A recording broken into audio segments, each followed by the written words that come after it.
You've created a PowerPoint, but now you want to convert it into a PDF? Watch this video, I'll show you how to do it.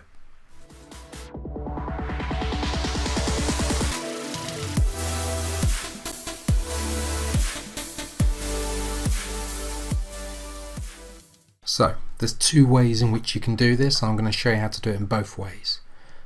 First way, left hand side, go to File, and then the menu, go to Export on the left menu, and then go to Create PDF/XPS file. Okay, click on that. It's now going to ask you where do you want to save it.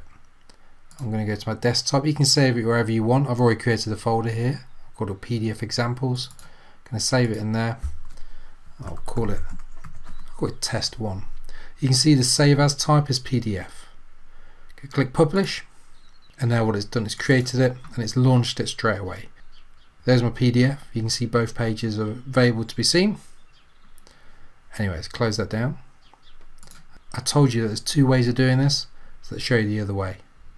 Left hand side again though, File, Save As, choose where you want to save it.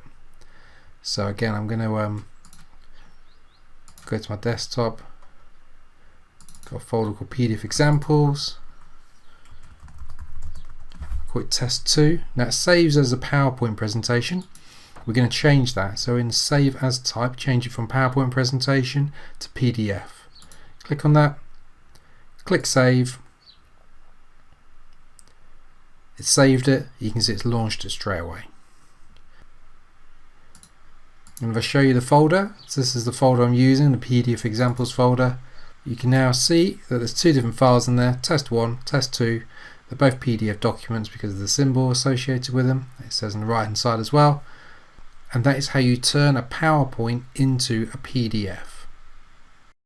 Thanks for watching the video. Hopefully you now know how to turn your PowerPoint into a PDF. If you could subscribe to the channel, that'd be great. Any comments, questions, queries, conundrums or anything else, leave them down below in the comment section. Enjoy PDFing.